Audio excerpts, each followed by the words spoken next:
PLD, Matty Gunner, Richard-Erik Jarvi and Bidoor.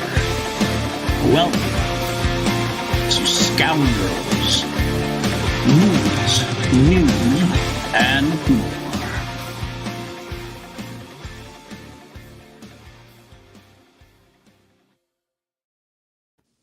What's up, everybody? Welcome to another episode of Scoundrels, the most melodic movie show on the interwebs. Yeah, I don't know about that. Not quite there yet. We're getting there. We're A getting few more there. musical.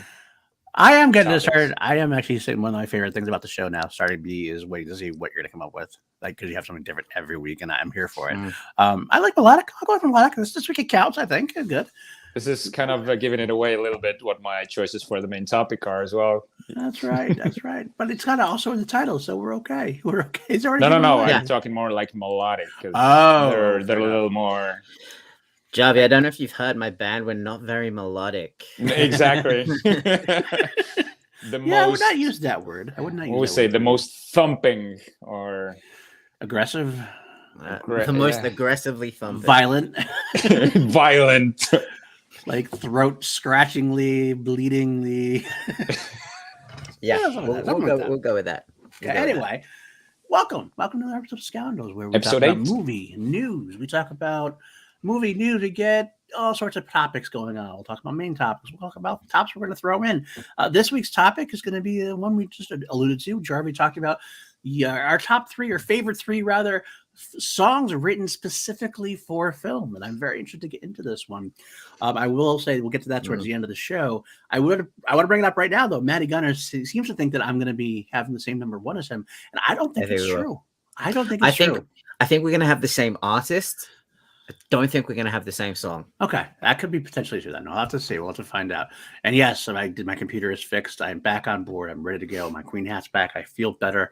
I feel more myself. I'm ready to go. He cleaned all of the naughty websites off of his computer. That's what it was. Suddenly it works. Suddenly it works again. Also, it's clean and new, just like that. But anyway, regardless, we also talk about other topics, our reviews of the week. This week, we all got together and figured, what the hell? Let's talk about the biggest movie on the planet right now, the Batman. So we'll have our breakdown of that. And yeah, Reefism. I would believe that would count.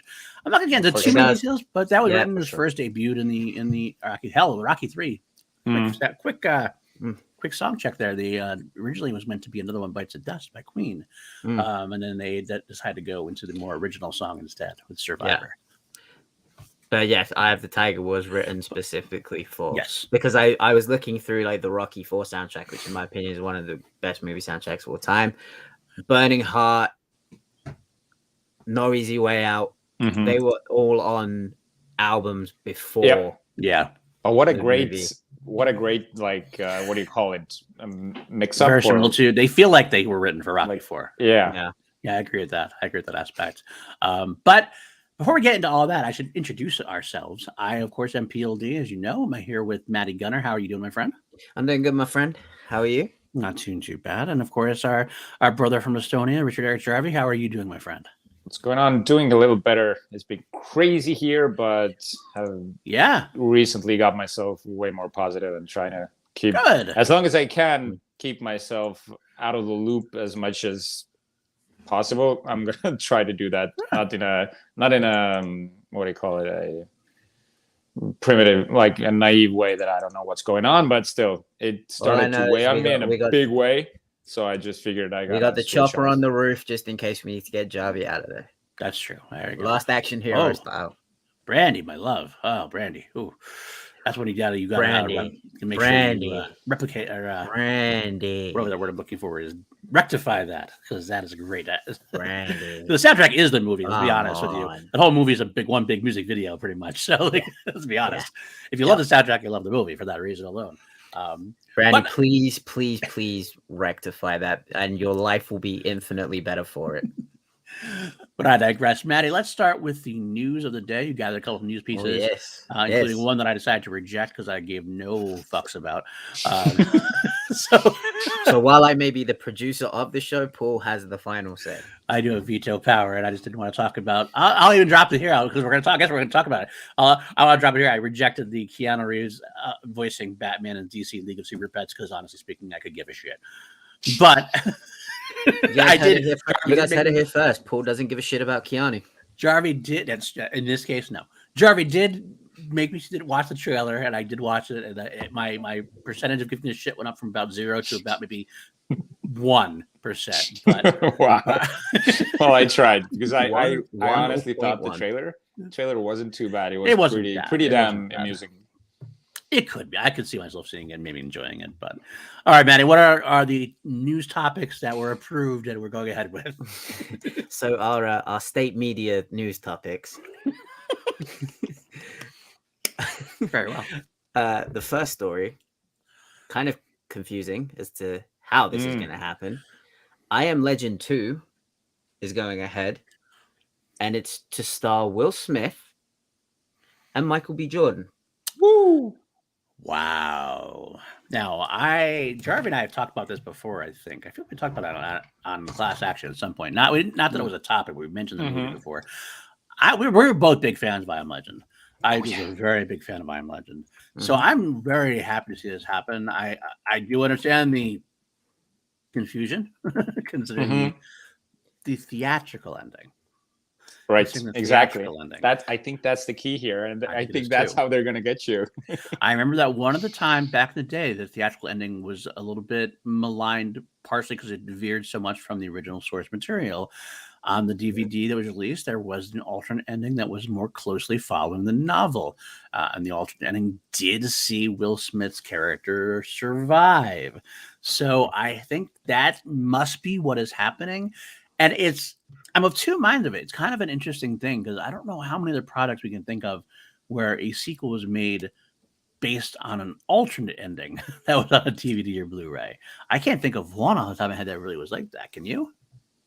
Not really, and I think I don't think they're actually gonna be going the alternate ending route. I think if they're gonna bring him back, that's what I'm afraid of the most. Like, I don't want him de-aged or anything like that. That's what I'm afraid of. But we don't like. He takes a grenade out. Spoilers for I Am Legend, the ending. Spoilers. A movie that came out how many years ago? He just jumps into the Dark Seekers and it blows up, right? So we don't see his body. So maybe he comes back like a broken down wheelchair, one arm missing, that would be a cool change up for Will Smith. Because they can't both be with Michael B. Jordan. They can't both be ass kicking dudes. They're pretty much like Michael B. Jordan now is what Will Smith was younger. Well, I don't disagree with that, but I mean, I don't know if I'd rather see them. I'd actually rather see them go with the alternate, if only because the alternate ending was more interesting to me in the first place. To be honest with you, I like the idea of what happened. I like the idea that he kind of went after the emotional side of the Dark Seekers. Like, it seemed like an interesting angle to touch that you don't get to see in these kind of zombie type movies or whatever. So it was a very interesting angle to do, and that makes it more interesting to see where they would go in a sequel with that knowledge and that informational base. So I think you could have an older, grizzled Will Smith that's not a completely beaten down man. And Michael B. Jordan can certainly lead the action part of it. Will Smith could be, I figure Will Smith will still be in that secondary lead character role. I think that the lead will be Michael B. Jordan. Will Smith might get the name recognition up top, but I think Michael B. Jordan is going to be the heart of the movie. And Will Smith will be kind of like the Obi-Wan Kenobi type character in the movie to a degree. So I don't know. That's what I'm hoping for. Matty, what are you thinking? Would you rather go somehow have him miraculously survive the ending of the first one? Where to me, here's me convincing you. To me, that cheapens the ending if he miraculously survives the grenade ending. It does because normally if you hold a grenade and it goes off, like when it's right in front of you, you die. I don't know many people other than Captain America that could survive a grenade explosion. But I'm going into it with an open mind. Right.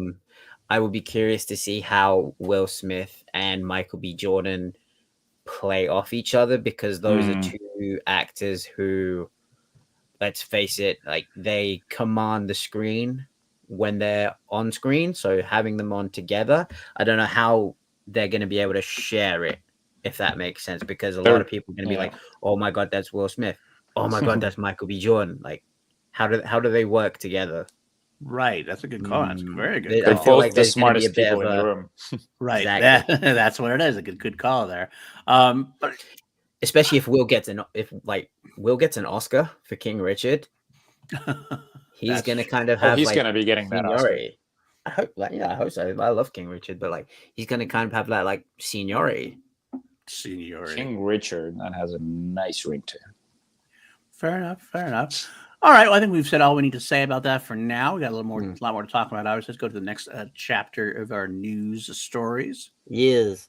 So this is quite a cool one. A new Alien movie is coming from the director of Don't Breathe. Fede Alvarez. Yes. Well, I'm interested to hear your thoughts first before I go into mine. So somebody else start. I'm happy that it's not connected to anything else, because I have not been a fan of an Alien movie since Aliens. Like, I didn't like Prometheus, didn't like Covenant, just none of it clicked with me.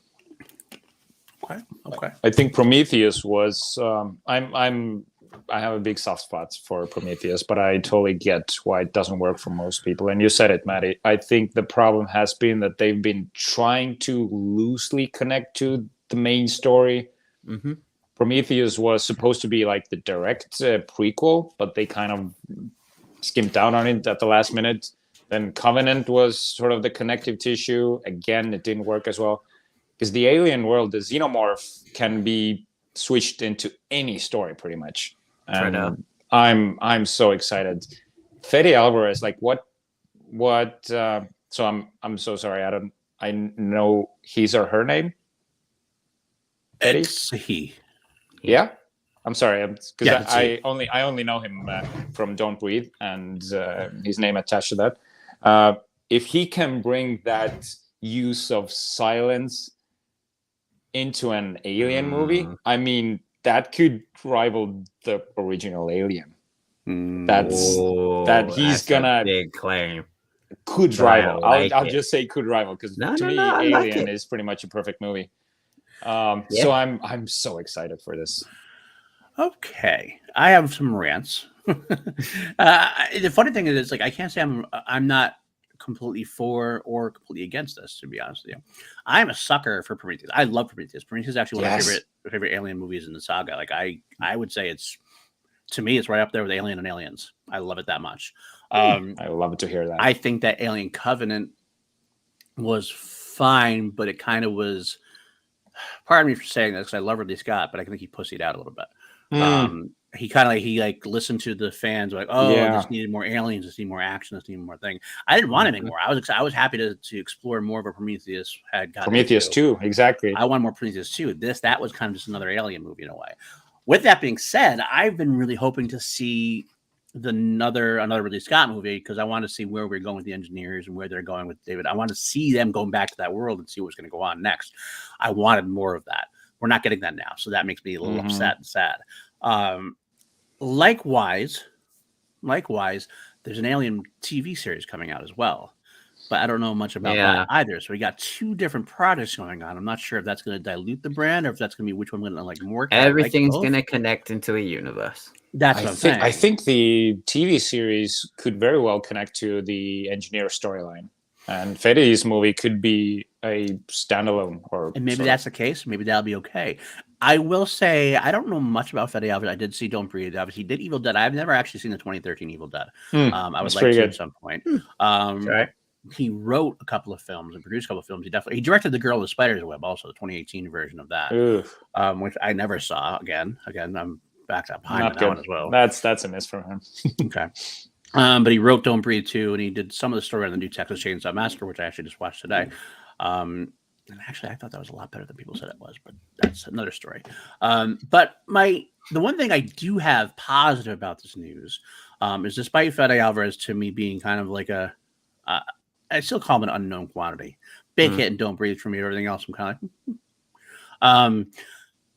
In the article, he mentioned that he kind of pitched an idea to Ridley Scott himself like years ago, like right around the time of Evil Dead, like 2013, 2014, and loved the idea because he's a big Alien fan. And I guess Ridley Scott said it kind of stuck in his craw all this time. And Ridley Scott decided after all those years to go, you know what, let's give that a shot. Why not? Kind of thing. So Ridley Scott is saying, let's do it because it's a good storyline idea. And it's got his backing, and it's something that stuck with him for years like that. Then maybe that's intriguing for me enough to find out what that storyline idea was and where we're going to go with it. So I am giving it my approval for now, even if it is kind of a begrudging because I would want to see more from the Alien. Does Predator show up? Does Predator show up? I'm guessing not. I think they're going to try to keep those creatures apart for a while. I think they're going to. I think they eventually will come back together again. I really do think that, like in 10 years. I didn't mind the first AVP. It was the second one that I thought was absolutely. Yeah, Alien vs. Predator was okay. It was fine. Yeah, Requiem is probably my least favorite of the entire saga. Of all, I can't remember anything from that movie. You don't want to. It's not good. Was that where they were cutting it out of the snow and the pyramid, or was that the first one? The pyramid was the first resurrection. All right. No, not for first Alien vs. The second one was like in the sewer. Something was in the underground. It was in town in like Colorado. I think they were in the okay. And it was like this like wooded town. It was awful. Yeah. See, we would too. Drew. I'd watch it on TV. It's one of those movies that, like, if it's on and I got nothing else to do, I'll watch it. It's overly hated for sure. It's just, I mean, it's not like earth shattering. I'm not going to clamor and go, I want to watch that, but it's not bad. It's nowhere near as bad as Freddy versus Jason was. Wow. Pause for effect. Matty, I'm very unhappy to hear that. Just so you know. I loved Freddy vs. Jason. So you love the ending where Jason walks out of the water holding Freddy's head and Freddy gives the wink to the camera. Absolutely. Oh my god. Absolutely. Because Freddy's never gonna die. That's a great thing. I didn't need like a winner there, to be honest. I didn't need that was the best. I mean, you couldn't have a real winner without upsetting one group of fans, and I get that. I mean, I get the desire to have a winner, but they're both winners in their own way, because they're different kinds of creatures. Like Jason's a monster, Freddy is a demon, and they all both in the same. Like Jason won monster wise, but Freddy's still going to be around kicking ass in his own way. He's going to come back. I love the angle. Like one of my favorite parts of that thing was. No, actually, we haven't even started. We haven't even started yet. I will put up a spoiler. Banner or whatever when I'm talking about Batman. But I will say, I loved my favorite moment of the movie. Actually, Freddy first kicks Jason's ass in the dream world, like the pit. I love that aspect. And then when it comes to the real world, and then all of a sudden Jason wakes up and they're in that cabin, and all of a sudden Freddy realizes in the real world. I get it confused. Is it Freddy versus Jason, or is it Jason X, where he's in either a dream world or a simulation, and he sees the two naked chicks in the. Okay, he sees the two naked chicks in the sleeping bags. I want to see that movie now. Hulk. It is beyond ridiculous. He literally takes these naked women in the sleeping bags and does what Hulk does to Loki in the Avengers and just starts smashing them on the ground. That's something we're going to do on Two Mediocre White Dudes on Film. Me and PJ are going to go through Friday the 13th at some point, so that will definitely happen. I'm not sure when, but we got a lot in the tank for that. But all right, either way, I think we've gone through that enough. I do like the idea again from Alien. I would like to see it happen. I'm sad for what we aren't getting. That's all. Next. Okay, our final piece of news. Paul, hold on. I'm gonna need you to be calm here. I need you to relax, because I love these movies too. Yes, I even like the spin-off movies. Ed Pressman was speaking to IndieWire. Ed Pressman, for those of you who don't know, currently holds the rights to The Crow. And he says the Crow reboot is back on. Do you can I ask PLB? Yeah. Do you, because I know The Crow is your number one movie of all time. Not quite, but up there. Oh, it is up there. No. Okay, I figured it was. Would you? So, do you want a reboot? Do you or do you feel like this is the weird thing about it is that I think Matty thought I was going to be really over the moon about this, and it's not that I'm not over the moon about it. To a degree. Thought you'd be excited for it. I'm interested and I'm intrigued, and here's why. Past the first Crow, I saw the second Crow in theaters and hated it. Which one was that? Was that City of Angels? Yeah, City of Angels with Vincent Perez. I do have to go back. You were talking about Nick Cage and Meg Ryan. That was a Crow. I do have to go back and rewatch. I've heard that it's not as bad as I thought it was, and it could be true. I mean, I just expect something else. I never really watched a lot of the Crow stuff after that. To be honest with you, The Crow to me was always like hand in hand with Brandon Lee. Yes. So, and I think you're about to put on the same point why I'm not. So without Brandon Lee, it's something that, yeah, I like the storyline a lot. I love the story of The Crow, and I do think The Crow is something that could very well easily be a franchise because it's the mythology is the other part of the film. Brandon Lee is in one part and the mythology in the other. Mythology, you can do almost anything with it and explore different aspects of it. Although it does become the thing you have to watch out for is that it doesn't become repetitive. It's like, well, how many times are you going to tell the same story? It's with different people involved, right? And that's what I feel like it's going to be. Now, this is a reboot, so it's exactly what this is going to be. But I almost forgive it because it's that kind of reboot. Like the sequel, that's one of the sequel's issues for me. Was a lot of it was kind of, okay, so somebody else is dead. The Crow's going to bring somebody else back. And so what's the really difference? Why don't I just go watch the first film again? A decided reboot, completely rebooting the franchise, I'm more interested in. I have to see who's going to be director. I have to see who's going to be in the cast. I will definitely be there on opening day. But it is hard for me to diverse it anything to get overly excited about it because it's always been like, it's not Brandon Lee. Without Brandon Lee made The Crow for me. So without Brandon Lee, it's just that might be one of the reasons why I hated the second one. That might be completely the reason why I overhated. Did you ever see the third one with who's the guy that played Angel? David Boreanaz and Tara Reid. I think I saw part of it. Yeah. I mean, it's a little bit of a soft spot for me because obviously Brandon is the son of my all-time hero, Bruce Lee. Like, so I'm kind of like, I don't want him to touch it, but at the same time, I think it could. Like it's been long enough, but at the same time, I'm like, if they came out and said, "Oh yeah, we're gonna reboot Enter the Dragon," I'd be like, "Whoa, no, don't touch it." So I'm kind of like, I want to see it, but it's kind of a legacy thing. Yeah, and like, yeah, I'm interested. I'm excited to see it. If like you said, who's directing it, who's starring in it, because I know it was supposed to be Momoa. Right. Yep. When it was Momoa, I was like, interesting. Right. I think the further we've seen Momoa gotten now, I think the better he is for the role. Right. Because he used to be. Sorry. No, go ahead. Because he used to have that Baywatch only Aquaman type of feel to him, but I feel like he's like, if you think like a big dude who's an action star, The Rock versus Jason Momoa. The Rock can never do a role where he's like anymore, like where he's overly serious, like super dark, overly serious. I feel like he has that sort of quality about him that you just can't take him serious. The same with John Cena. Jason Momoa has that part of him where he can be totally believable, totally serious, completely go full Crow. Right. In that sense. The other one more aspect I want before we move on to the Batman spoilers.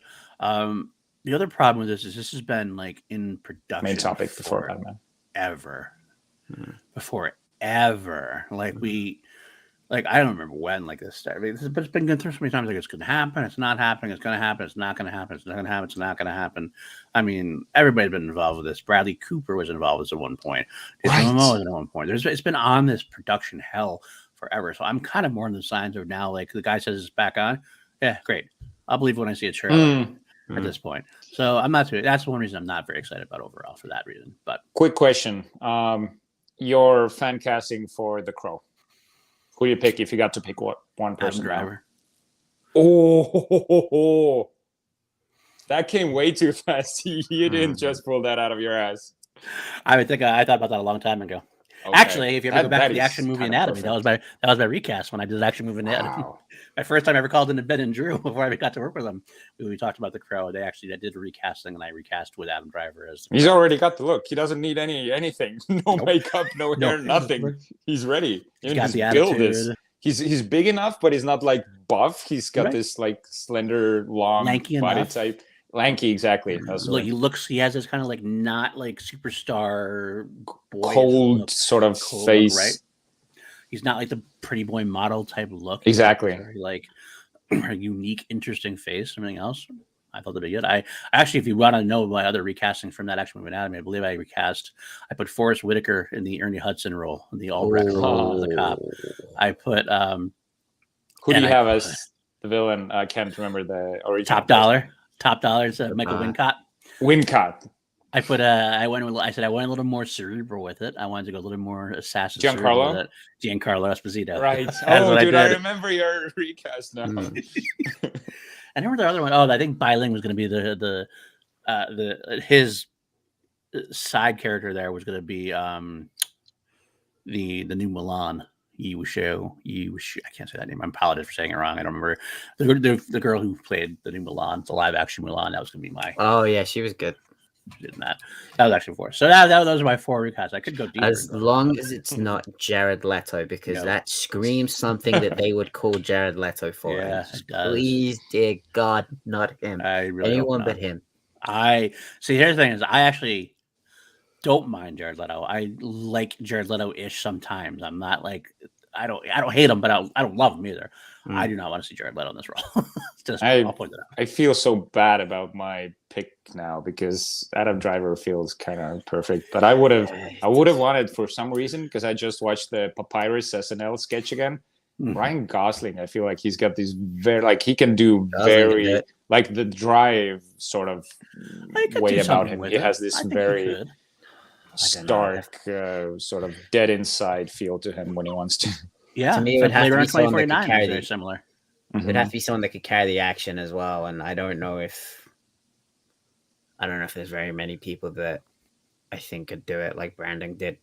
Yeah, no one can be Brandon. I said that in my episode too, is that Brandon Lee, the loss of Brandon Lee was so much more than people realize, because I think he was on the cusp of being the great 90s action star, someone who could be an action star and actually had acting chops as well. You could tell he actually could do it.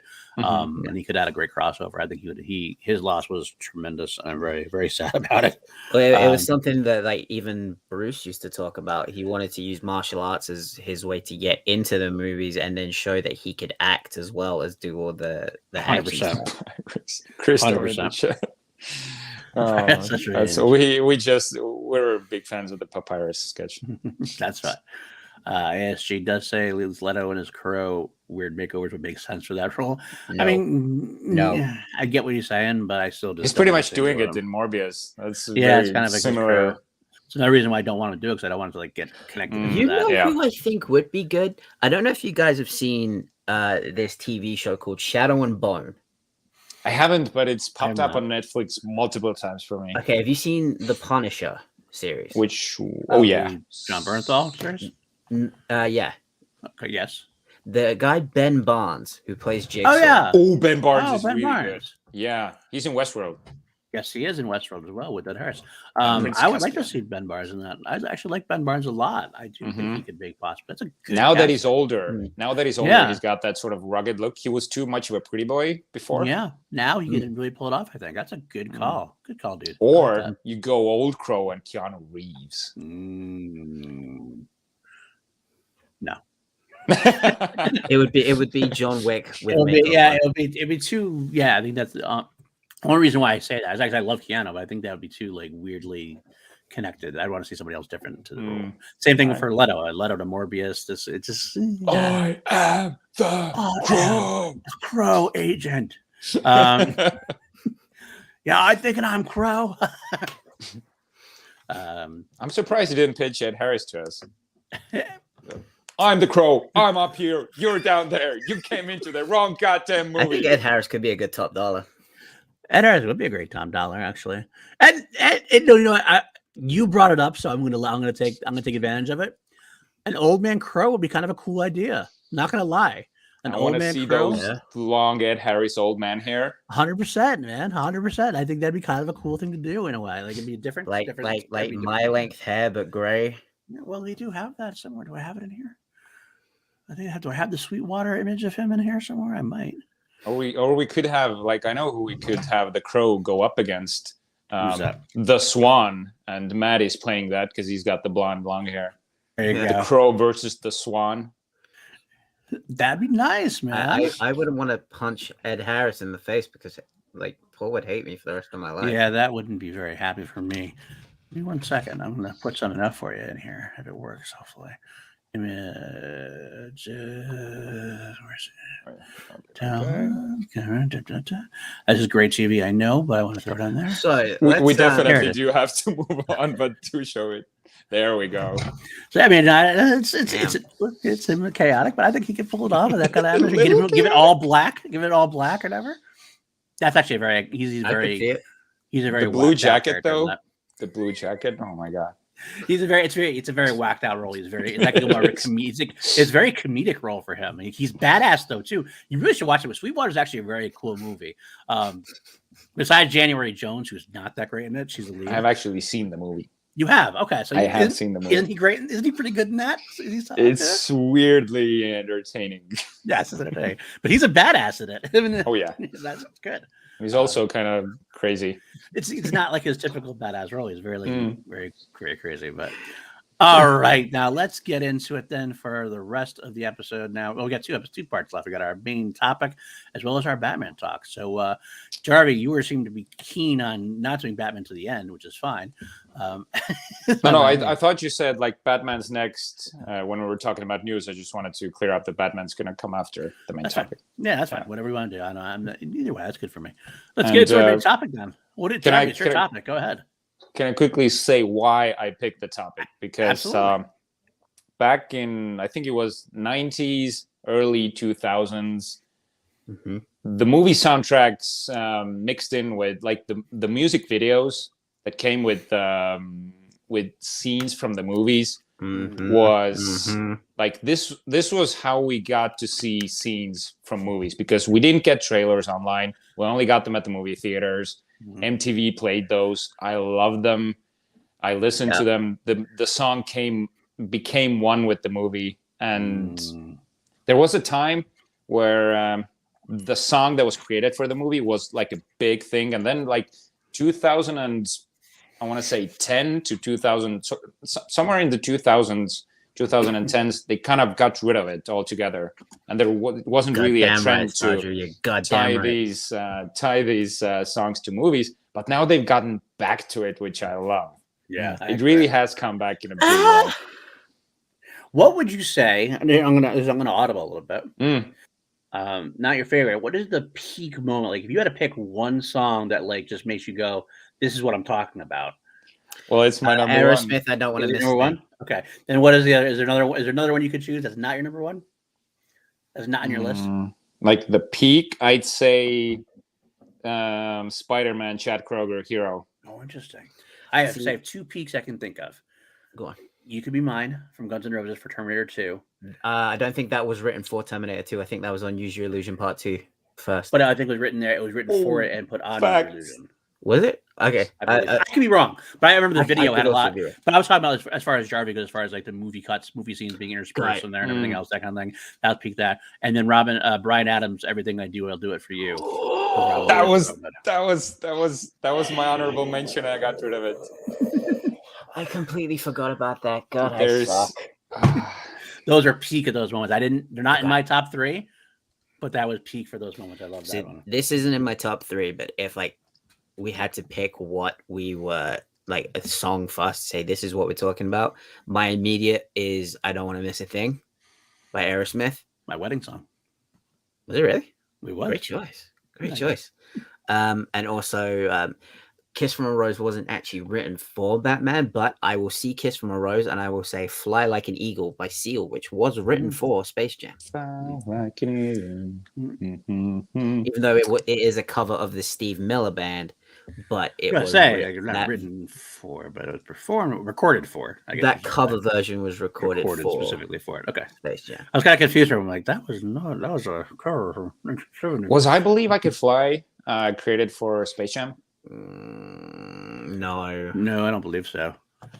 But, I don't know that. I don't know that. I ain't picking that right now anyway.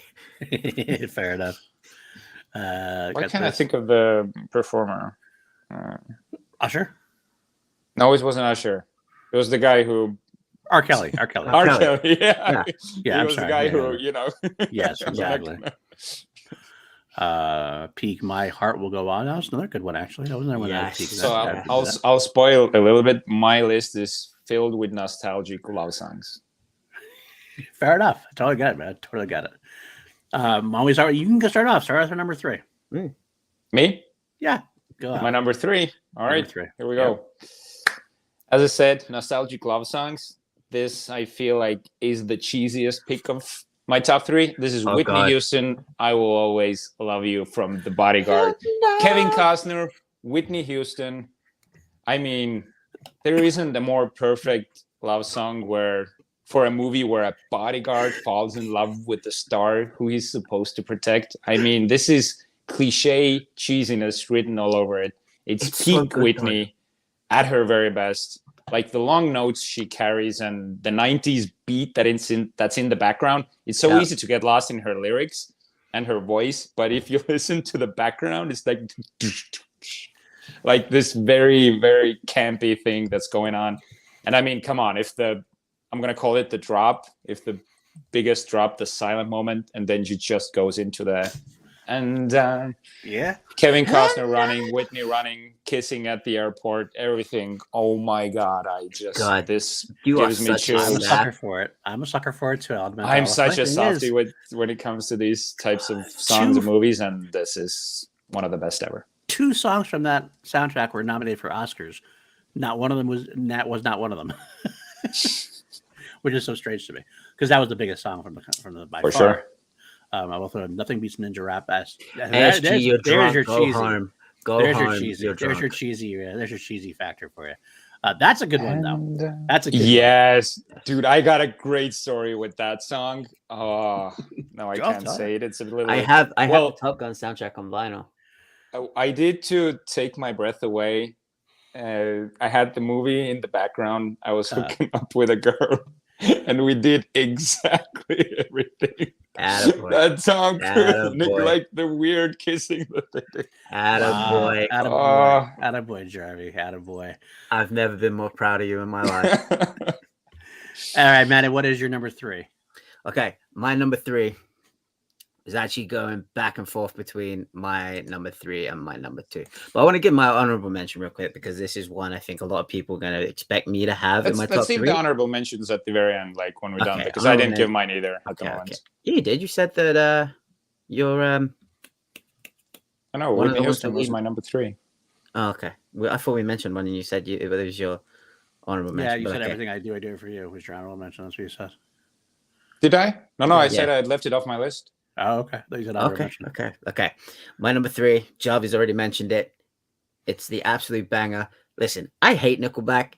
Like I can't stand I can't stand Nickelback. Hero by Chad Kroeger and Josie Scott from Stained is a banger. Like it's the only thing that stops me from calling Spider-Man No Way Home a perfect movie. Because if they'd have had that moment, and like people have done this, I've seen it on TikTok and Instagram and stuff, like the moment where the 3 Spider-Men jump off of the thing and they cut it into Hero, the chorus of Hero as they jump. I haven't seen it. So cool. And I see it. Yeah, that's my number 3. Can we pull it up? I don't think we can. Yeah, they'll kind of give us a strike if I would be able to do that. Unfortunately, maybe later on. So that's your number 3? Yes. Okay. I love that choice. I do like that choice too. I'm not much. I'm gonna really get killed here. I'm not like as big of a hater of Nickelback as everybody else is. I love Nickelback. I went to their concert like 3 years ago when they came to Estonia. Yeah. I'm a sucker for Photograph. I'm not gonna lie. God! Look at this. I love Rockstar. I'm a sucker for Rockstar also. Rockstar is where I definitely draw the line because over here, Rockstar was on a Sofa Warehouse ad. And I will say, my kid grew up seeing what's their first hit? What was their first hit? How You Remind Me. How You Remind Me. And they like he was singing different lyrics. It was like, and big rock, a big rock, a big rock. He started like saying a big rock to everything. It just made it cute. So I kind of have a soft spot for that song as well. Okay. But anyway, all right, we're gonna go on now before I get killed, before I get canceled. My number 3. This goes out to Mark Ellis and to PJ Campbell. John Bon Jovi, Blaze of Glory for Young Guns 2. Yes. Yes. I was hoping would never have guessed this. Oh my God, I was hoping one of you would mention it. Dude, it is probably the best. It's almost like honestly, it's the most rocking time that I really had when looking at this, like thinking this up. I was like, oh my God, I remember the video because Richie Sambora actually plays with John Bon Jovi. It's so good they actually play it as Bon Jovi now because like we can't not play it. And the whole track with the Western, it's John Bon Jovi is like a Western. He is a cowboy even though he's not. He has long hair flowing. He had the jacket on. On a steel horse he rides. His back, and He's wanted, dead or alive. Tom Cruise sang that song in Rock of Ages. In a blaze of glory. It just it fits the movie so perfectly. Oh God, I shout out to my mom who got me into Bon Jovi when I was a child. I'm a sucker for Bon Jovi. Not gonna lie, I love Bon Jovi. I'll go see a Bon Jovi concert tomorrow if I can. So good, so good. This track is one of the best tracks of the '80s, and one of the best movie tracks of all time. So, but I'm number 3. So yeah, great choice. Good pick. Thank you. Go ahead with your number 2 then, Jarvi. So there we go. You guys mentioned it way too many times already. This is my boy, Michael Bay. I Don't Want to Miss a Thing. Aerosmith. Steven Tyler singing a love song while her daughter is getting canoodled by freaking Ben Affleck. I mean, come on. Jarvi, do you want me to make you cry right now? Please do. Through Armageddon is the way that Liv Tyler found out that Steven Tyler's her dad. What? If you read Steven Tyler's autobiography, Liv Tyler didn't know Steven Tyler until Armageddon. What the fuck? This is not true. It is true. It's in his autobiography.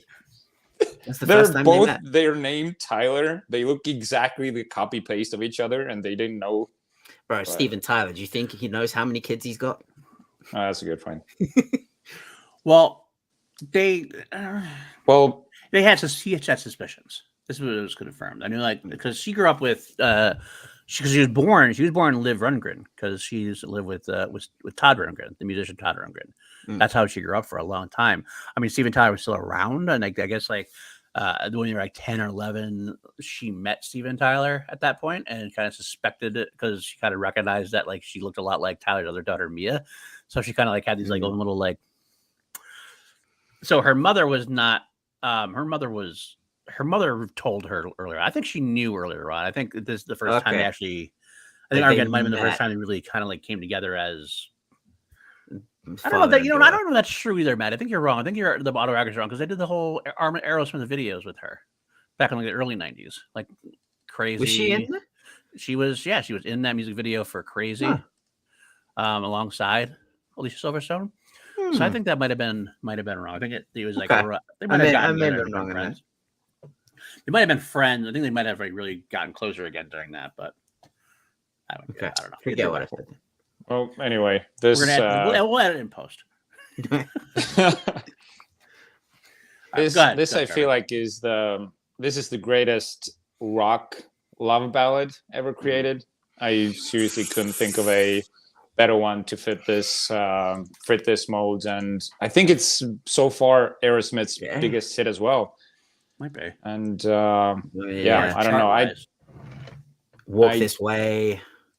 Don't want to there's only one song that's better fitted for a movie, and that's my number 1. So, but this I can't reveal just yet. All right. Okay. Go ahead, Mr. Gunner, with your number 2. My number 2, and this is surprising because it's my number 2, but it comes from my favorite band of all time. Written for the movie Mission Impossible 2. Oh, Metallica's I Disappear. Oh, Okay. The fuck just happened? Yep. Okay. Consider this rug pulled. Jesus. So it was kind of in the era where they were coming out of Reload into St. Anger. And I hate St. Anger. Like, I love Metallica. They're my favorite band of all time. But that album is, like, universally hated. But they wrote this for Mission Impossible 2. It's got a sweet video of, like, one point Lars Ulrich jumps out of a skyscraper. Jason Newsted is like being chased through a train station. Kirk Hammett's running from like an old crop duster plane that's like flying down underneath him. They're playing on top of the rock that Tom Cruise climbs up at the beginning. It's just such a sweet video. And I am a defender of Mission Impossible 2. I think that movie is fucking great. Oh, it has a spot in the I'll 2000s. Yeah. It's not great, but it's so entertaining. But I still am entertained by it. So I like it better than the first one. Do you? Yeah. Ooh. The first one, I'm completely taking this out of the Action Guys playbook, but the first one for me, I think Ben said it. He's not a fan of the first one. I completely agree with him. He's not either, but I think he still says it's better than the second one. Does he? Okay. The second one's that way. The second one's more entertaining, but like it's not as good of a film. I guess what the idea is. Plus the score and the soundtrack for it just fucking bangs. I agree with that. No, the score is like that song when it's like the Spanish like Chimera. Chimera is the song's name. That's no, I think it's just called Naya because it's in the scene where he sees Naya for the first time at the party. Okay. I was like, oh, that's catchy. I like that. But yeah, Metallica's "I Disappear" is my number 2. Also on the Mission Impossible 2 soundtrack, Foo Fighters have a cover of Pink Floyd's "Have a Cigar" with Brian May. Yes. So. And also Limp Bizkit's "Take a Look Around." Dude, I'm so surprised you didn't pick that one. I'm still a little in shock. I love Limp Bizkit, but they're not my favorite band of all time. That's fair. That's fair. There's much of a legend as Fred Durst is. Okay, my number 2. I don't know. It might surprise people. It might not. I'm kind of curious about what you guys think about my choice here. The Last Goodbye. Billy Boyd. Oh, yes. Battle of 5 Armies. Battle of 5 Armies. Yes. Yes. This is such an emotional song. Oh my God. This is why. I know the Hobbit movies are definitely, I don't want to say hated, but they're, compared to Lord of the Rings, they're much less loved. Absolutely. There's a lot of missing. So glad you picked this. I'm a defender of them to a degree. I'm going to have a conversation about that. Definitely on 2 meter for use on film because we're going to go to the Lord of the Rings series at some point as well. But the ending of this series, they decided to bring back Billy Boyd, who obviously plays Peregrine Took in the Lord of the Rings series, the first 3. He's not in the Hobbit films, but he comes back. And one of his famous scenes from the Lord of the Rings was him singing in front of John Noble and Denethor as Faramir's and his army is killed. Faramir's not killed, but his army is killed, and he's brought back. And it's this great moment that Billy Boyd has a great voice. They bring him back for the credits song for the Battle of 5 Armies, and they do this great video of the entire saga. Yes. Like all comes together, and I have such a love for Middle Earth, much love for all the Middle Earth stories and everything else. Hearing that voice kind of bring that connective tissue from The Hobbit to Lord of the Rings, and it's so simple.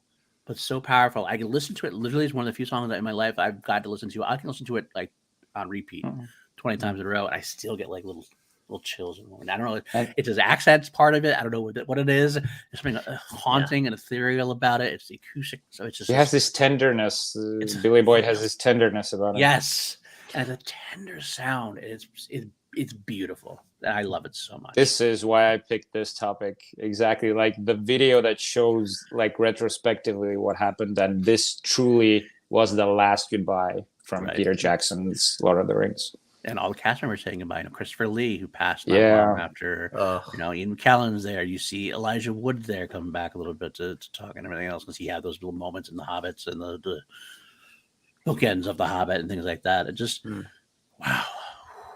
So and not Ed Sheeran's "I See Fire." I like Ed Sheeran's "I See Fire." I like Me that. too. I like it. On my list. It was my number 2 before today. My thing with Ed Sheeran is I like his songs, but I wish someone else would sing them. because I just don't. I'm not a fan of his voice, but like that's fine. That's fine. I like his music. I like the songs. I like the way they're put together. But like, you should do a cover of some of like a heavy metal cover of some of his songs. I'd love to hear that. He did a song. He did a cover of an Irish singer called Foy Vance. His song "Make It Rain."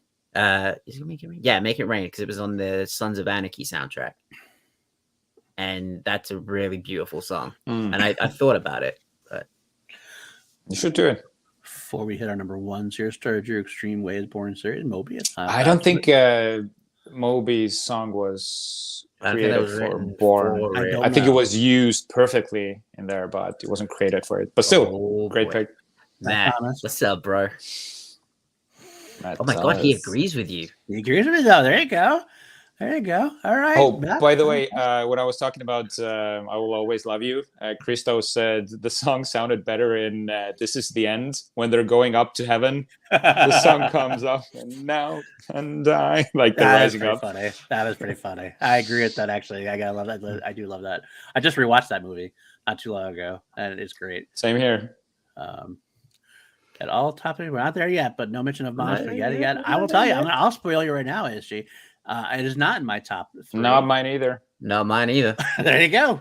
But I do like it. I do like it. It's definitely did it win an Oscar? List. It did win an Oscar. Yeah. I gotta cop out of something though. Go on. For Lose Yourself, there's a reason I like that better than the movie that it's in.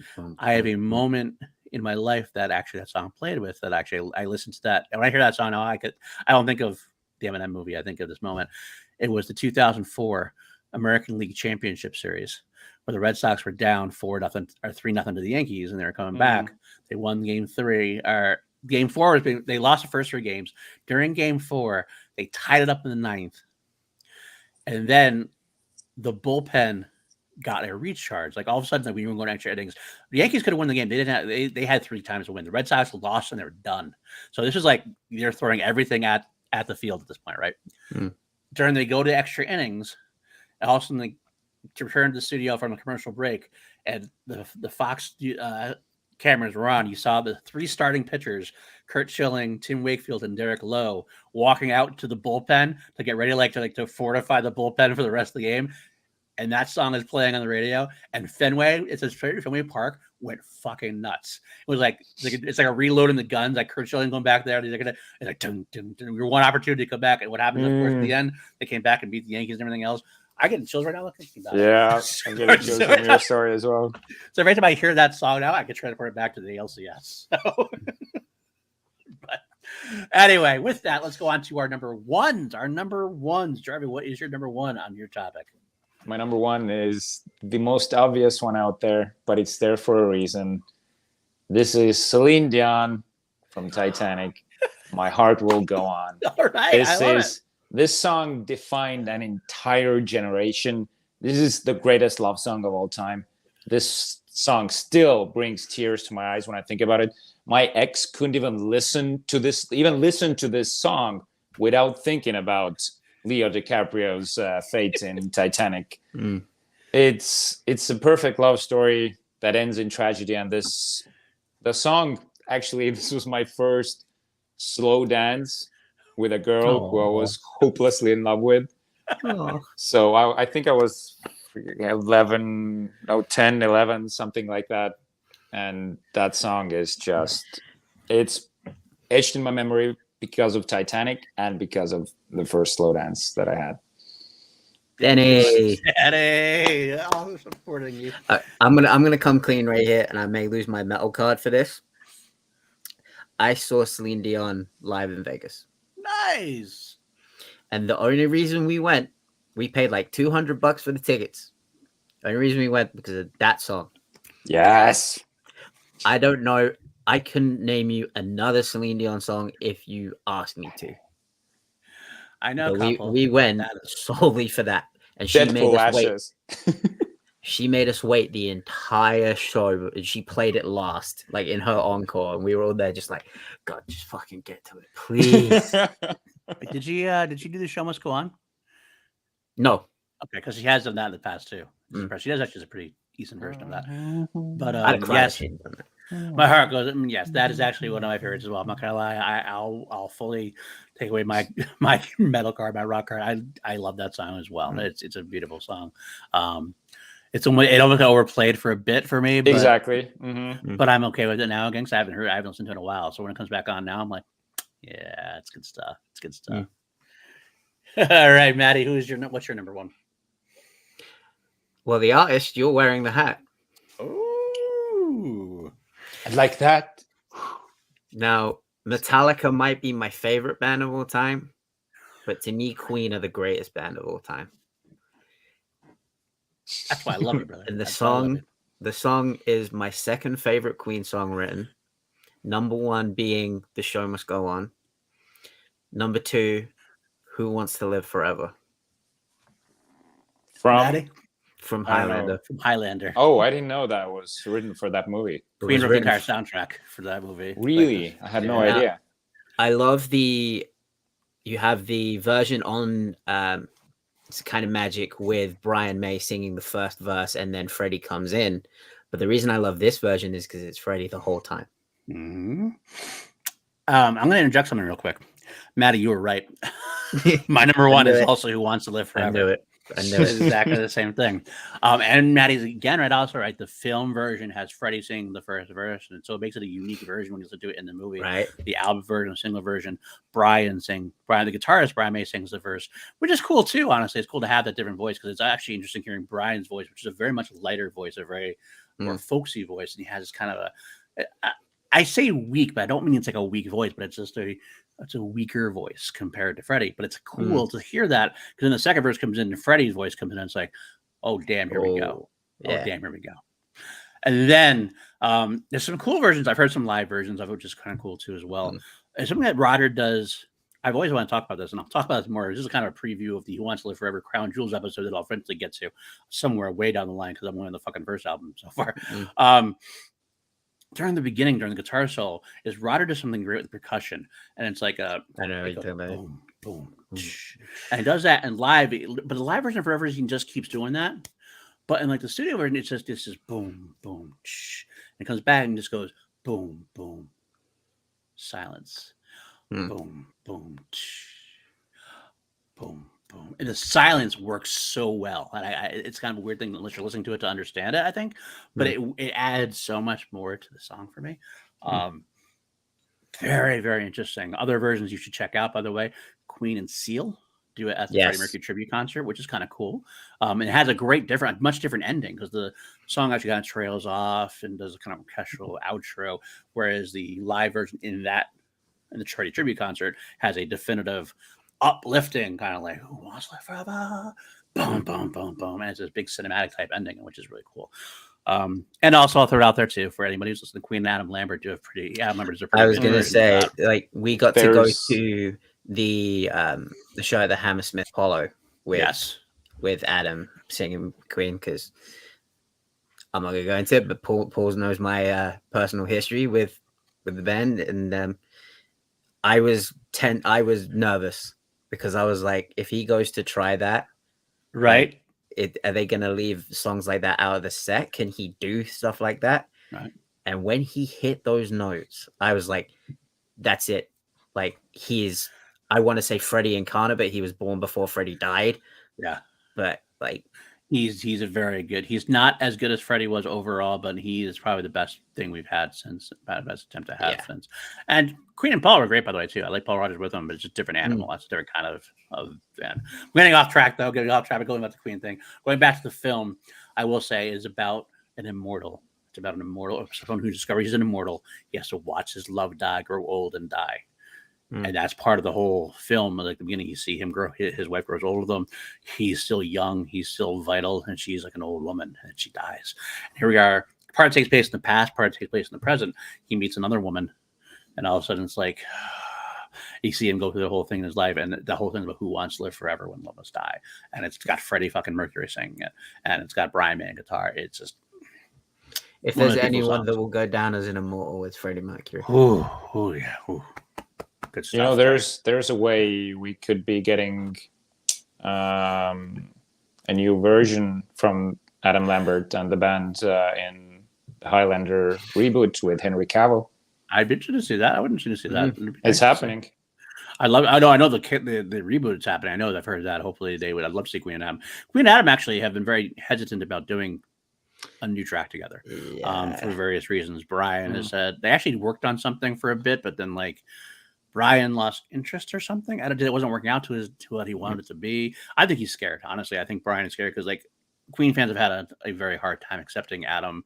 Like, I'm not accepting Adam. I shouldn't say that, but like the Queen and Paul Rogers album came out and wasn't extremely well received because it's not Freddie. I think that Brian has it in his head that if it's not Freddie, then people aren't going to really accept new stuff from them, which I think is a little bit oversimplification of it. And I think a lot of Queen fans are like, Adam's just a copycat Freddie. That's part of it. He's a wannabe Freddie. It's hard. It's like the Van Halen thing for a long time. Like it's hard to you have your head that Queen is Freddie Mercury with Brian May, and I get that because it is for me too. I mean, to be honest with you, I would, but I'm a guy who wouldn't mind saying it because to me it doesn't tarnish the legacy. It's kind of like Freddie's been dead for 30 years now, like 30 years now. I don't them putting out a song with another singer doesn't tarnish the legacy. I still have all the original 15 albums and everything else. So, but either way, well, that is our list. We had some other good ones in here. ASG saying Eminem, get that. Obviously, Celine and Sue for ASG as well. And don't you forget about me. That's a good track. That's a good track. Do you guys have your honorable mentions? Because mine was Hero. Hero is Matty mentioned it.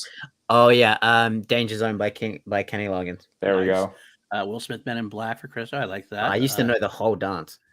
Your Eyes. I'd love to see that. Oh my god. A couple other honorable mentions I was thinking about was besides Bryan Adams was one of them.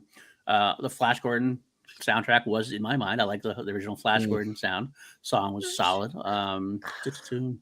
I See Fire was another one, and I thought of. I definitely threw it out there. A couple of ones like that. No, what I wish you'd mention. I will mention it now because I did think about mentioning this, although people wouldn't understand it. Brian made a track called "What Are We Made From" with a Norwegian pop star called Sissel. It's called and it's from the Pinocchio soundtrack, the JTT Pinocchio, Jonathan Taylor Thomas Pinocchio from like the 1996 around there. And it's a very Disney-esque power ballad. And Brian sings like lead with this Norwegian pop star. That's pretty cool. So check it out. It's kind of a fun track to do on that. So I did like that one as well. So and also Elton John for Lion King. And another Brian made track on a French film called Furia. Brian made his entire soundtrack for it, but includes this very underrated track called Dream of Thee. It's just Brian made an acoustic guitar, and it comes off really well as well. So I want to throw those out there as well. Well, we are over time now, but we did promise the Batman. Yeah. So let's get into the Batman. Yeah, let's give out our 2 cents on the Batman. So Batman spoilers are going into effect in 5. ASG, get out of here. 5, 4, 3. Go ahead, Batman doesn't die. I'm interested to hear about that. Your guys' feel of the Batman. I have definitely some hot takes. I don't know hot takes, but I have some takes. So, Maddie, you start. You want to do Maddie starting? Okay, I'm Maddie.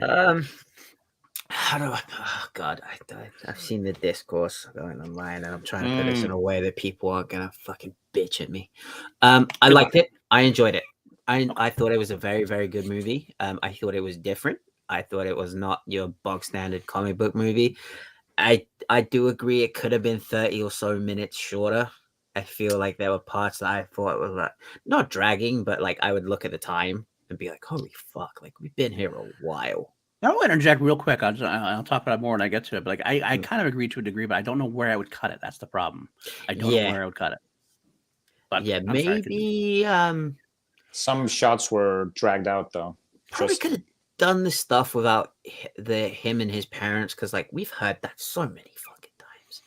Like we don't need to know how they died. We know they died. Like that's kind of like, as Dan Merle said, that's like an urban legend at this point. Like everyone knows how his parents were killed. Like it's in every fucking Batman movie. We probably could have cut that stuff out. Maybe I think that's probably where I would cut it. My biggest thing that I love, and a lot of people don't like this. Give me more emo Bruce Wayne. Interesting. You wanted more? Emo Bruce Wayne sitting in a dark room, wearing eyeliner while Nirvana is playing. This is the first time I have personally related to Bruce Wayne in my life. That wasn't. We didn't. I don't think we got any Bruce Wayne though. I think it was all just Batman. Yeah, he wasn't wearing the suit, so he's. I get what you're saying, though, Jarvis. I get what Jarvis is saying. Yeah, there is no Bruce Wayne. The whole film was about him becoming Bruce Wayne at the end. That's the idea. Yeah. Like instead of it being an origin story of Bruce Wayne becoming Batman, this was Batman becoming Bruce Wayne to a degree. Yeah, and I think that's why they called it the Batman. Very much so. To Batman, because this is about Batman. This isn't about Bruce Wayne at all. Right. Bruce Wayne is the mask. Bruce Wayne is the facade. And we've heard that before, but this was definitely the best version of that, I feel. So you mentioned Nirvana. Matt Reeves was actually listening to Nirvana songs while he was writing the Batman. So a lot of what Pattinson is doing is based on Kurt Cobain. Pattinson actually based his Batman from Kurt Cobain. Even I have right behind me the journals of Kurt Cobain, because obviously, right. A lot of even you look in the journal, the writing style is very similar to Kurt's, like the handwriting, the way that they're kind of all over the place, all his scrambling of different thoughts all over the place. It is very much like Kurt. And Kurt would, when he was writing, he would go off and seal himself in a house somewhere just to write and be alone with his thoughts. That's what he would do. He was very reclusive. A recluse. Yeah. He didn't like being in the spotlight. He didn't like being famous. And I can definitely see where Matt Reeves took that from. With Kurt, he loved it. He loved the part of fame that he loved was when he got to do what he got famous for, and that's exactly what the Batman and Pattinson was as well. He was enjoying beating up those criminals in a brutal, bloodthirsty way.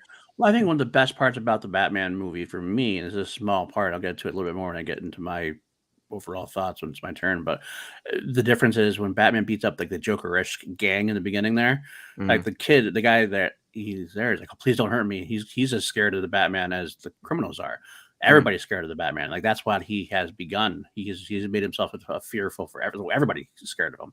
At the end, you see him saving people and helping people out, and the woman like holding on to him like a guardian angel kind of thing. Like that's where he becomes Bruce. He realizes he can't just be vengeance. He can't just be vengeance. He has to be vengeance for the criminals, but it also has to be hope for the good in a way. At the end, that was one of the biggest themes of the movie for me, as far as that goes. Actually, I might just well go ahead and I'll go ahead and throw this in there now. Yep. I will say at the beginning of the film, first 10-15 minutes of the film was the best Batman I've ever seen on camera at all. It was perfect. It was a detective parts. It was a comic book brought to life, and I mean that in every best way possible. Like the shots were perfect, the alleys, the darkness, the usage of the shadows. Where is Batman in there? Maybe not. We don't know. It was a great tone. I generally loved 85% of this movie. I did love exactly the detective part. We finally get to see the detective at work. We finally get to see this is not an action movie. This is much more of a procedural, much more of a mystery thriller, a film noir kind of. Oh yes, loved the Batmobile in this. My favorite Batmobile. I call it the Beast. It is a beast. It's a beast. Just the first movie to say Martha's surname was Arkham. I believe so. I don't know. I think so. Yeah, talk about it at all, which is good. This is. I've noticed that. This touched on a lot of different comic book angles that we're going to get to. So they have a lot of different ways they can go. I mean, they touched on the Court of Owls. They kind of touched on Hush, which I'll get into. Yeah.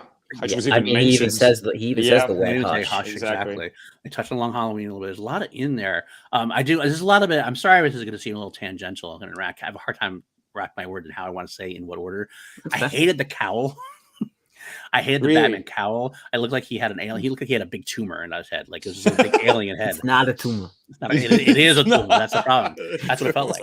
I actually, but that's partially personal preference. I love the old Jim Starlin, like big, long, bladed like ears. The cowl, the big blade. That's what I like from Batman. So like I'm just like littler things with this like big head. It looked wrong to me.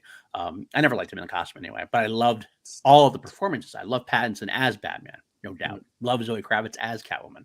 Love them together. Boy, did I love her as Catwoman. Jeffrey Wright. Loved Jeffrey Wright. Loved Andy Serkis. Wish we had more of Andy Serkis. That was my problem. What about Paul Dano? My big question to you guys, Paul Dano. Well, this is the Hush angle. I've heard talk. Was that really the Riddler? I think so. I think so as well. I don't know. I don't think so. I almost wonder if it's not going to be. I'm 50-50. I think like it could be. But I've heard some theories that like because like Dano, the difference between Dano Unhinged. I mean, Dano played the part both, obviously. But Dano played the Unhinged character when he was monstrous and in the mask, and it was one way. And then when he got him in like the interrogation room, it was almost a different person entirely. It was much more whinier, much more like not in control. And I guess you could say the argument was that masked he was powerful, unmasked he was not. Maybe that's what they're going for. But I wouldn't be surprised if they had the whole Hush angle where you thought it was the Riddler, but it wasn't the Riddler. The real Riddler is actually out there, actually taking control behind the scenes somewhere else. And that might be what the sequel's about potentially. Because I could see this being a sequel where, like, I almost feel like Matt Reeves would like to see more, instead of like a villain of the movie, like a continued storyline in a way, where you weave in villains there. You have Penguin's part in there. You have the real Riddler come back for the next one, kind of thing. Maybe do more of the Court of Owls. Maybe the Riddler's involved in the Court of Owls somehow. Maybe they're going to conflagrate storylines that way. There's a lot of potential. Although that's part of my issue with the movie, is that there's a lot of setting up sequelitis a little bit here and there. I mean, they announced the Penguin show before they even, like, the movie was even out. So we're saying with a lot of Penguin stuff, this whole Riddler thing, the Hush angle. And I'm going to say it right now. I fucking hated with a passion the Joker thing. Completely fucking hated it. It was unnecessary. I don't hate it, but it was unnecessary. It was an unnecessary cock tease that I just don't need. I don't need the character anymore. I'm over Joker at this point. And the thing is, like, if this was like, I could see the Joker come back for like the third or fourth, fifth movie down the line. Sure, build up to it and get it back. But I feel like it's like every Batman has to face a Joker. I'm like, apparently there's another scene that Matt Reeves cut out of like Batman goes to Arkham and to visit the Joker. Yeah, I heard about that. And understanding, and the Joker says, "Well, what do you mean? You want to know how he thinks? You guys think the same, right?" I did hear that as well. I just it was Barry Keoghan. Barry Keoghan, who is an incredible actor, and I'm glad that he's getting like the praise that he deserves now with Eternals and now this. But even Matt Reeves has said like he doesn't plan on using the Joker going forward. Well, that's true. That's good. What if you face an evil monkey because it's Reeves, right? Girl, look around the same actor as Kova, Alfred Argument. I love that. I love that aspect right there. I love what your mind's at, John. Actually, it's kind of interesting. Really, a thing I thought about when I got out of the movie theaters. Tim Burton went from Batman to Planet of the Apes, and Matt Reeves went from Planet of the Apes to Batman. I didn't think about that. Wow. Interesting. That's so true. But getting back to the rest of the film, I do love, like I said, I love 85% of it. I do think I'm of two minds of the famed third or fourth act thing. They haven't had like 7 different endings. It kind of had endings like galore. But once they captured the Riddler, I felt like that was a solid ending. And I felt like the rest of that seemed to be at this obligatory, we need an action beat climax to end the film. Although, with that being said, the action sequences were at the end really well done. Right. I needed that ending to pump it. Like I needed those fist pump moments because it was starting to drag for me. The adrenaline moment. Even before that, when the skylight went that was cool. And he did the classic drop down from the ceiling thing. Oh, a lot of good there. And like with the I always believe that action sequences tell part of the story as much of like any dialogue or any scene. We saw like he was over aggressive, he was angry, he was making mistakes, he was getting his ass kicked at some points.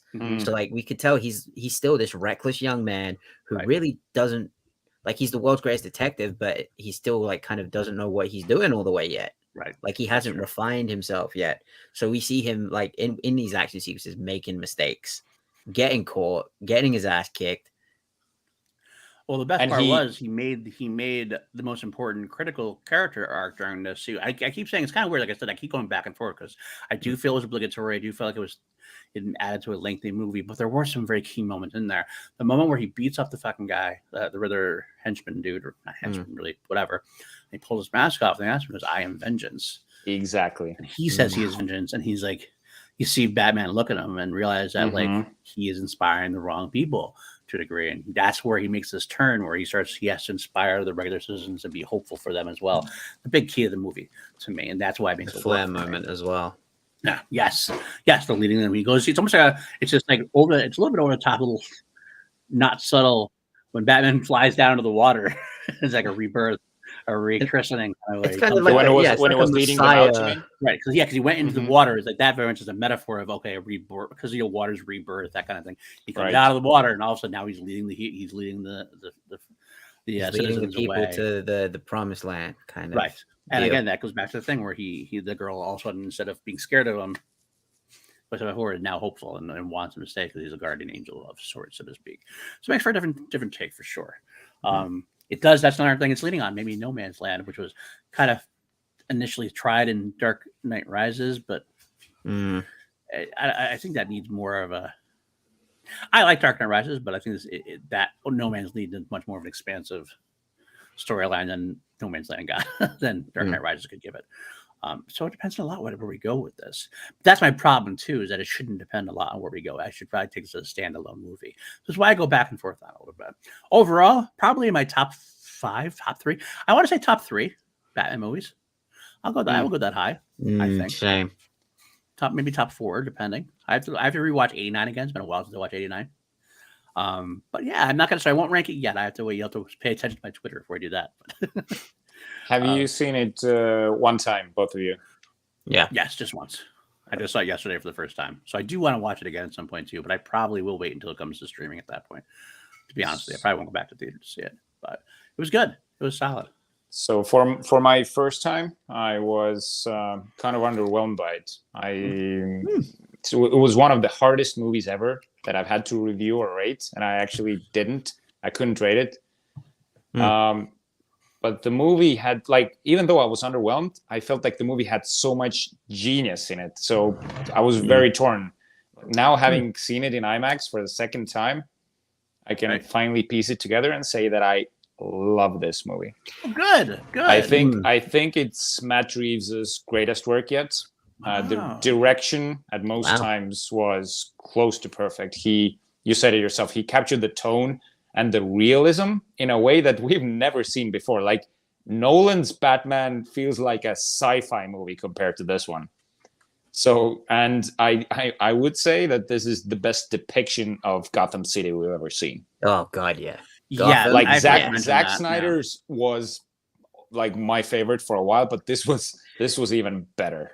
I would say this is the best ones. I think I have a soft spot for 89 Batman. 89's Gotham was like a character, right? But it's a little campy now, so that's why I go back coach.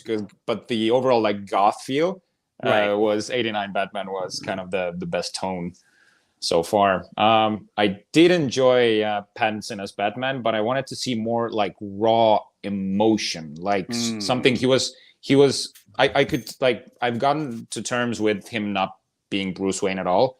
But the only part where we actually saw some real intensity was when he injected himself with the adrenaline, which was an awesome scene. That was a great scene. But I wanted you can tell that he's torn, he's tortured. I just wanted more sort of, go more method or something. I wanted more because I know Pattinson can do those emotions. Yeah, 100%. I mean, you were in a movie with him. Right. You saw it. Right up top, right up front, right? And I gotta go back to what you, PLD, you said it perfectly when we were talking about our most anticipated movies. You said from the trailers, Pattinson looks like he's playing dress up. He doesn't, something is wrong, something is off. And I could finally tell you why that had such an effect on me. Is whenever he was trying to be Bruce Wayne, it didn't work. He tried to be something that he wasn't, and your sort of sentence kept coming back to me. He feels like he's playing dress up. That's exactly what he was doing. That was everyone said it, that Bruce Wayne is his mask, and that's I think you freaking hit it on the head back then when you said it like that. Occasionally, also, I get things right. Occasionally, and one of my favorite scenes is actually from the funeral, is when Bruce Wayne looks at the kid several times. He looks at him while he's Batman, and he looks at him while he's trying to be Bruce Wayne, and that long, lingering look, that was like that had a lot of emotion in it. The one big thing that bothered me with the realism part, because Matt Reeves really tried to ground it in realism, was the part where he tried to para-jump out of the building, do the freaking open the flaps, fly around with the squirrel suit, and then he hit the rails, the bus, and then he skidded and slid in a really that's the entire movie has been so realistic, and now he's like falling like this freaking Iron Man, skidding across the floor or something. That felt like, I don't know, something was off. You could tell that was one of the few scenes that wasn't done practically. I agree, and it did definitely take me out of the movie for a minute. My brother, who I saw with us, the same thing. He said it totally took him out of the movie at that point, and kind of like everything after that, he kind of it actually, I wouldn't say ruined the experience, because he overall had a positive experience. But he said after that, he kind of felt himself picking out things more and more that he. Like it took him out of the feel of the movie so much. Yeah. That like when he came back in, he was still kind of picking things out that he wouldn't have picked on before, I guess, in a way. A few fist bumps. I know we're running pretty close to going over the limit. We're pretty much over the limit already. But one of the biggest fist bumps in the movie, and that only comes out in IMAX because I saw it in a regular theater, and then in IMAX, when he freaking revs up that Batmobile, the sound that does in IMAX, literally, I've never had that big of a sound bass boost. Yeah, the IMAX cinema will freaking rock your chair to your core, and I was just grinning throughout the entire Penguin, or should I say Robert De Niro impersonation that Colin Farrell was doing. You know what? Let me tackle that head on. I did say that the trailer that I hated the Farrell in the trailer. I thought. No, he's awesome, but he's doing Robert De Niro. Right? But like, I will say I was wrong. Like in terms of it was. I'm not wrong. That it was definitely a De Niro impersonation. But I loved Farrell in the role. I did love him. I loved him a lot better than I thought I was going to. Take it easy, sweetheart. Yeah, exactly. And he says at one point, "Hey, hey," when Falcone or someone comes, like, "Hey." Turturro also spot on good. Loved it. Turturro didn't do much. Like he was just being Turturro, which is awesome. That's all I needed to be. That's true. No, I do love him. But like, I just thought I was all aboard on him the whole time. To be honest with you, love it. But my final point, it'll be one that I think we can all agree on. Okay. Giacchino's score. The Darth Vader score, you mean? Yes. I the same thing. Right. If you go on Spotify, if you go on Spotify, there is a mashup of the theme from this movie and the Imperial March. Oh, I'm sure. For sure. Kim will do it. Daniel. I just want to say, I'm pretty sure Daniel Kim has already done it. But I can't remember who said it. It might have been Stuckman or someone whose review I was watching. Like, it's been a while when we got a really iconic movie score, sort of like very simple, sort of like Jaws, dun dun dun dun. This had very few notes, but it's etched, like it's there. It's already iconic. Right. It is very iconic. Well, one thing I'll do have a Streamlab I want to get to. I want to thank you, John Getz, the man, the myth, the legend. We appreciate your support as always. Right. Thank you, John Getz. He says, 2 of my favorite Batman scenes ever, beginning with the score and narration and criminals scared of the dark. Then the Batmobile build up when the whole theater was shaking with that noise and Colin Farrell just hamming it up perfectly. Guess you're reading our mind. You could be on the show. This could be exactly the same thing. I love with the Batmobile as well. It failed to start the first time. Yeah, which is kind of funny in a way. Yeah. I got the Millennium Falcon like do do do do do do. I always expected to say like a big go and I think it goes back on. But it was good though. Thanks so much, John. I really appreciate that. And that should do it then, I guess, at the point where we're good to go. We're a little bit over time, but thank you for sticking it out with us, guys. I think John, Danny, ASG, Star Drew, Christo, all you people in the chat. Always good to see you guys. So we appreciate that. So I haven't seen Danny in such a long time. I know it's all good. What do you show me this fire? Yeah, I love that. All right, Jarvi, where can the folks find you? You can find me on Instagram and Facebook at Richard-Erik with a K Jarvi, and here weekly on PLD Projects talking movies. Maybe next week we will be throwing your sort of formula of top threes out of the window and trying something new. We will talk it over, but there is an interesting actor that we might be discussing. Whose turn is it next week? It's either you or PLD. Matty, you can do it. I've already got mine, and it was one we already talked. Recast the X-Men. Okay. But the original did it team. get done already? No. We have the original I feel like team, someone just did it. So no Wolverine. Okay.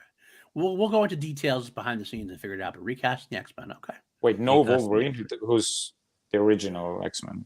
Wolverine is in the first X-Men. Cyclops, Iceman, Phoenix, Professor X, Magneto, I think Havoc. I have to hold on. I did have it written down. Oh, it's okay. We can. I think you're basically saying cast the original X-Men that were the original X-Men in the comic books. Like if we were to make right. I thought you were talking about movies. Cyclops, Iceman, Angel, Beast, Jean Grey, Professor X, and Magneto. Okay. Well, that list we'll do that. So we're not recasting. We're actually casting. We're casting the original X-Men book in the movie. I was so excited for a Wolverine one. Now I can't use it. No, you can't. You sucked. Sorry. All right, Matty, where can the folks find you? You guys can find me on Twitter at Matty Gunner, Instagram Matty_Gunner. You can find my band Shadow of Azrael. We have a new song, Brothers Keeper, which is available now on all digital platforms. Another new song, Moment of Clarity, coming March 18th. I'm sorry. Salute John Arnold cover as Iceman. All right, perfect. I'll take it. Go ahead. Yeah, you can find my band. Yeah, Wild Jones Podcast Network every Thursday and Sunday for the ONU MMA show. Paul, take it away. All right, for me, you can find me every week here. You can find me. I have a new episode of Crown Jewels coming out tomorrow on Spotify or any of the other podcasts podcast sites that you listen to. Crown Jewels going over the 6th track on the debut album. This one called "The Night Comes Down." It's a fun track. Nice track. Also, you can find me Two Mediocre White Dudes on Film. Should have an episode coming out Wednesday where it will be PJ and I going over Annabelle Creation as we go through the Conjuring franchise. You can find me on Action Industries on the weekend, stuff like that, the Action Guys, things of that nature. Schmodown is all in gear. PJ and I are doing the writing of the questions and amongst other stuff, storylines and stuff. It's going to be a lot of fun. If you haven't watched Friday Night Titans yet, you should go check that out because Friday Night Titans is fun. It's just Schmodown always should have been. And I can't stress enough how I think this is the future of the Schmodown, and I'm excited for it. And finally, Matty, love you, brother.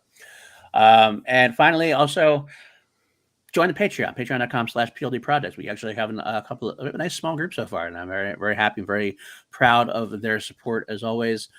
We do have some of the bonus stuff coming soon. We have PJ and I will be doing bonus content of Two Mediocre White Dudes on Film. This one called Two Mediocre White Idiots in a Box, where we we'll be talking Doctor Who. That will be going down on the 13th of March. So if you get that patronage and you want to hear us talk about Doctor Who, that's what you want to see there as well. And all other stuff, other bonus content we're discussing. And we're going to have some guest appearances on here, perhaps pre-taped segments. If they can't actually make it live, we'll make it work. I do want to shout out some of my people that are in my Patreon that you get that at that certain level to get a bit shouted out. Danny Ramirez, of course. I love Danny. Brandy Parker, Brandon Buckingham, Jeff Alterman, Kelly W., John Lestrina. I believe they're all at that level where I can shout them out. So I do really appreciate you guys very much. I guess that's it. Find me on Twitter at Paul_Denuzio, PLD. Paul Denuzio. And we will see you next time. Bye now.